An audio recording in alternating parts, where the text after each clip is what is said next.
Alhamdulillahi Rabbil Alamin Alladhi khalaqal insana fi ahsani taqwim Walladhi khalaqal mauta wal hayata liyabluwakum ayyukum ahsanu amala Nahmaduhu wa nasta'inuhu ونعوذ بالله من شرور أنفسنا ومن سيئات أعمالنا من يهد الله فلا مضل له ومن يضلله فلا هادي له نشهد أن لا إله إلا الله ونشهد أن محمدا عبده ورسوله اللهم صل وسلم على سيدنا وحبيبنا محمد وعلى آله وأصحابه ومن تبعهم بإحسان إلى يوم الدين أما بعد فيا أيها الحاضرون اتقوا الله حق تقاته ولا تموتن إلا وأنتم مسلمون وقال الله تعالى في كتابه الكريم أعوذ بالله من الشيطان الرجيم يرفع الله الذين آمنوا منكم والذين أوتوا العلم درجات والله بما تعملون خبير صدق الله العظيم وصدق رسوله الكريم ونحن على ذلك من الشاهدين. Hadirin sidang jamaah Jumat yang dimuliakan oleh Allah Subhanahu wa taala. Kembali pada kesempatan yang penuh kemuliaan ini, kita terus berikhtiar, berusaha meningkatkan rasa syukur kita kepada Allah Subhanahu wa taala atas segala nikmat yang dititipkan kepada kita selama ini. Kita berdoa, mudah-mudahan dengan rasa syukur kita bisa gunakan sebaik-baiknya nikmat yang Allah titipkan untuk digunakan di jalan Allah Subhanahu wa taala. Salam dan salawat senantiasa kita kirimkan, kita bacakan untuk Nabi kita, Nabi besar Muhammad sallallahu alaihi wasallam, Nabi yang menjadi panutan hidup kita, menjadi role model kehidupan kita yang sekali dan singkat ini. Mudah-mudahan kita ini bisa menjadi bagian dari umat Rasulullah yang kemudian juga mendapatkan kemuliaan yang hakiki dalam kehidupan kita masing-masing. Hadirin yang dimuliakan oleh Allah Subhanahu wa taala, tentu dalam perjalanan hidup kita masing-masing dengan agama Islam yang kita pilih dalam hidup ini, tentu kita terus berupaya dengan jalan agama ini memperbaiki kualitas hidup kita, bukan untuk dilihat oleh manusia, tapi kita memperbaiki kualitas hidup kita semata-mata untuk dilihat oleh Allah Subhanahu wa taala. Dengan falsafah hidup yang telah kita yakini bersama dari agama ini, wa ma khalaqatul jinna wal insa illa liya'budun. Tiadalah lain hidup kita yang sekali ini tujuannya diberikan oleh Allah. Tujuan utamanya hidup ini kita gunakan untuk sebanyak-banyaknya beribadah kepada Allah Subhanahu wa taala. Maka tentu kita terus memperbaiki diri kita, bagaimana menambah kualitas ibadah kita kepada Allah. Dan salah satu hal yang terus kita lakukan adalah bagaimana kita terus mencari ilmu yang sebanyak-banyaknya tentang ibadah yang kita lakukan dalam agama ini. Karena semakin baik ilmu ibadah yang kita gunakan untuk beribadah, maka semakin baik kualitas ibadah kita di mata Allah Subhanahu wa taala. Sejalan dengan ayat yang kami bacakan di awal khutbah tadi. Maka tentu kita terus berupaya, masing-masing kita terus mencari ilmu untuk menguatkan dan meningkatkan kualitas ibadah kita. Dan alhamdulillah, untuk ilmu ibadah dalam agama kita ini telah ratusan tahun ulama-ulama kita menuliskan ilmu yang kemudian diwariskan untuk kita sekarang ini, agar ilmu ini kita cari, kita miliki, kita gunakan untuk ibadah kita. Maka dipersilahkan kita dari khazanah ilmu yang telah diwariskan ulama kita, mencari ilmu sebanyak-banyaknya, tujuan utamanya untuk ibadah kita. Namun memang keadaan tidak bisa dipungkiri bahwa karena khazanah ilmu ibadah dalam agama kita ini begitu banyak, begitu kaya, maka kemudian mungkin ada perbedaan-perbedaan di dalamnya. Tetapi dalam khutbah ini kami kemudian saling mengingatkan, alhamdulillah, dalam agama kita ini juga setelah 1400 tahun agama Islam ini hadir, dalam soal ilmu agama kita juga telah diwariskan oleh ulama-ulama kita jalur ilmu yang kalau kita ada di jalur ilmu ini, insya Allah ilmu agama kita ini aman. Paling tidak dalam ilmu ibadah ada 4 mazhab misalnya. Ada Hanafi, Malik, Syafi'i, Hambali, yang kalau kita mencari ilmu agama kita tentang ibadah kita ini di jalur ini, insya Allah ilmu dan ibadah kita aman. Dan ini adalah bagian dari khazanah, dari warisan ulama kita. Maka silahkan kita kemudian mencari ilmu masing-masing kita untuk ibadah kita di jalur ilmu yang sudah disediakan ini. Hadirin yang dimuliakan oleh Allah, namun yang terpenting dalam kesempatan khutbah ini untuk kita sama-sama renungkan, setelah kita mencari ilmu agama di jalur yang telah disebutkan tadi, bahwa jalur inilah yang aman insya Allah, sesungguhnya pertanyaan dan evaluasi selanjutnya untuk diri kita masing-masing dalam rangka meningkatkan kualitas ibadah kita adalah bagaimana setelah ilmu agama ini kita dapatkan masing-masing, kita pilih, mungkin berbeda di jalur yang kita pilih masing-masing. Selanjutnya yang kita harus lakukan pada masing-masing diri kita adalah bagaimana kita loncat ke dalam ihsan dalam ibadah kita.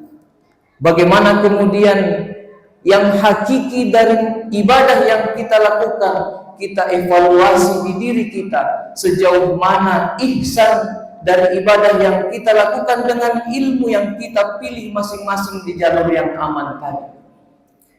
Misalnya mungkin ada perbedaan, ada yang baca basmalah besar dan kecil ketika baca Al-Fatihah dalam sholat. Sesungguhnya pertanyaan selanjutnya untuk kita pada akhirnya bukan persoalan baca basmalahnya besar atau kecilnya, tapi bagaimana kemudian setiap kita ini, yang kecil atau besar, ketika melafalkan Bismillahirrahmanirrahim itu sejauh mana hati kita bergetar merenungkan makna dari kalimat ini.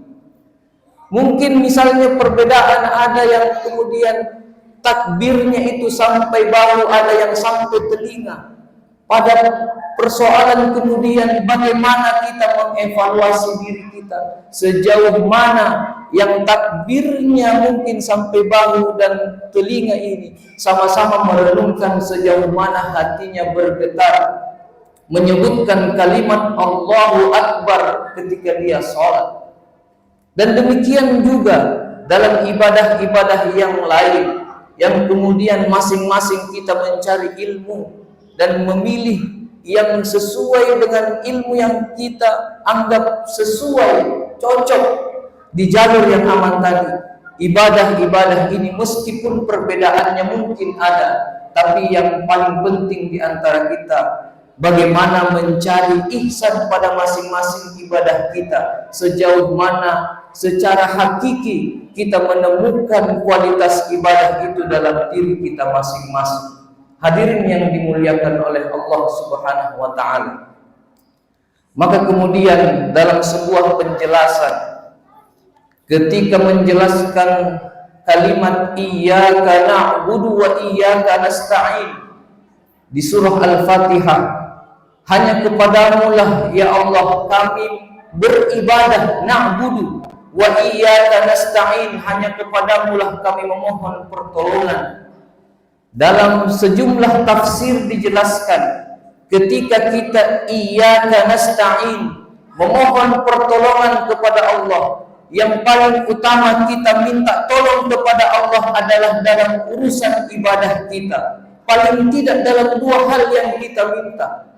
Pertama, tentu saja dalam soal ilmu tentang ibadah ini. Mudah-mudahan Allah, kita mohon, kita dibimbing untuk menuju ilmu yang betul-betul menyelamatkan ibadah kita. Dipertemukan dengan guru bacaan yang sesungguhnya memang menyelamatkan ibadah kita di mata Allah. Dan yang paling penting yang kedua, wa iyyaka nasta'in, kita memohon kepada Allah untuk kemudian dijaga kalbu kita dalam urusan ibadah. Bagaimana kemudian akhirnya sekarang ini banyak orang gara-gara urusan mencari ilmu tentang ibadah, malah kemudian hatinya menjadi rusak dan akhirnya menghancurkan ibadahnya sendiri. Banyak orang sekarang tidak terhindar dari 3 penyakit yang sesungguhnya menghancurkan ibadahnya ketika dia mencari ilmu. Yang paling kita khawatirkan yang pertama, jangan sampai kalbu kita gara-gara urusan cari ilmu, kalbu kita terjebak dalam sifat takabbur. Yang mana dalam Al-Quran dijelaskan sifat takabbur ini sifat yang menghancurkan ibadahnya iblis. Gara-gara takabbur menolak sujud perintah Allah untuk sujud kepada Adam, lalu gara-gara sifat ini merasa ana khairun minhu, saya jauh lebih baik dari dia, maka gara-gara sifat ini kualitasnya begitu tinggi di hatinya, maka kemudian ibadahnya hancur dan dia dilempar dari surga. Yang dikhawatirkan yang kedua, jangan sampai kalbu kita gara-gara urusan cari ilmu terjebak dalam sifat riya, ingin dilihat manusia, lalu kemudian kita menghancurkan ibadah kita gara-gara riya ini. Ibadah jadi kemudian dipersembahkan seakan-akan kepada selain Allah. Yang ketiga, kalbu kita dijaga, ini yang paling banyak zaman sekarang, sifat hasud. Yang mana gara-gara urusan cari ilmu, hatinya diisi dengan sifat hasud. Yang mana dalam sebuah hadis dijelaskan hasud itu seperti api yang membakar kayu yang secepat kilat kayunya jadi abu. Dan demikianlah kata Nabi sifat hasud untuk ibadah seseorang.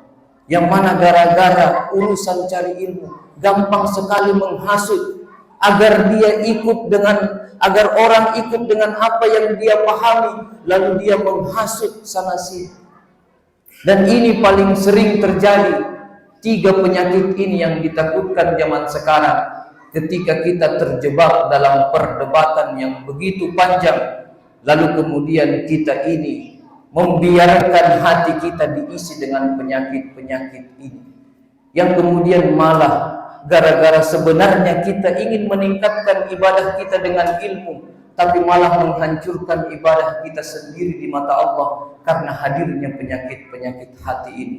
Hadirin yang dimuliakan oleh Allah, maka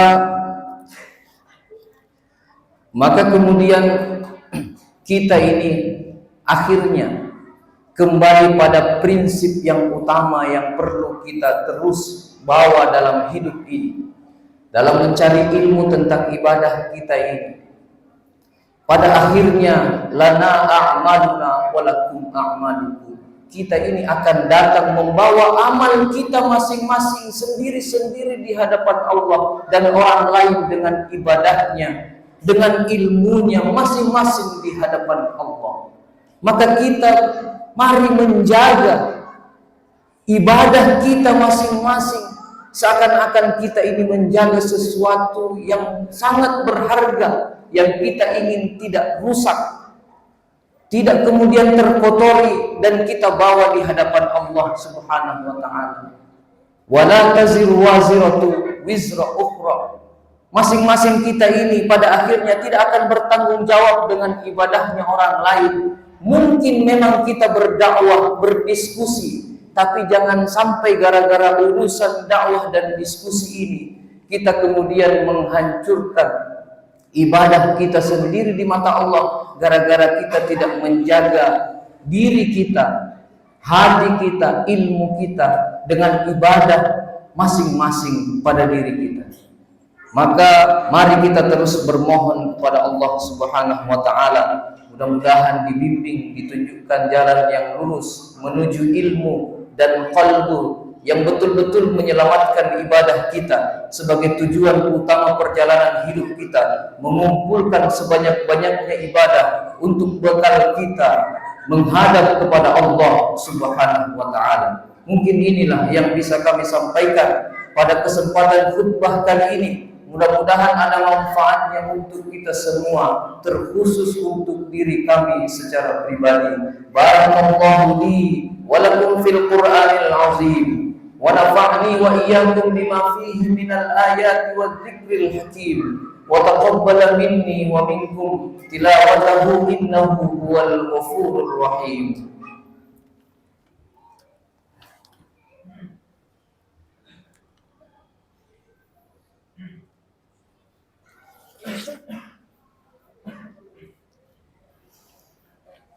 Alhamdulillahi rabbil alamin, nahmaduhu wa nasta'inuhu wa na'udzu billahi min shururi anfusina wa min sayyiati a'malina.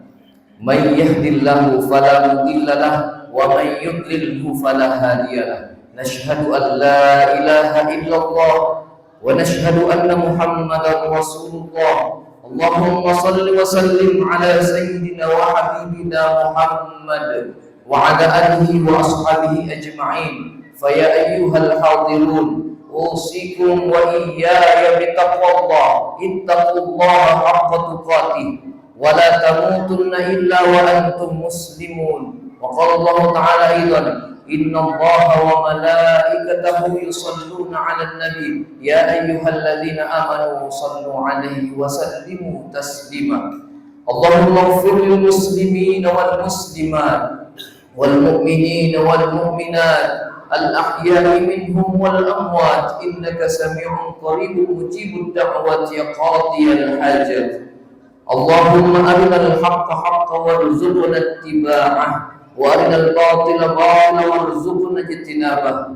Rabbana hab lana min azwajina wa dhurriyyatina qurrata a'yunin waj'alna lil muttaqina imama. Rabbana atina fid dunya hasanah wa fil akhirati hasanah wa qina adzaban nar. Ibadallah, innallaha ya'muru bil 'adli wal ihsan wa ita'i dzil qurba wa yanha 'anil fahsya'i wal munkar wal baghi ya'izukum la'allakum tadhakkarun.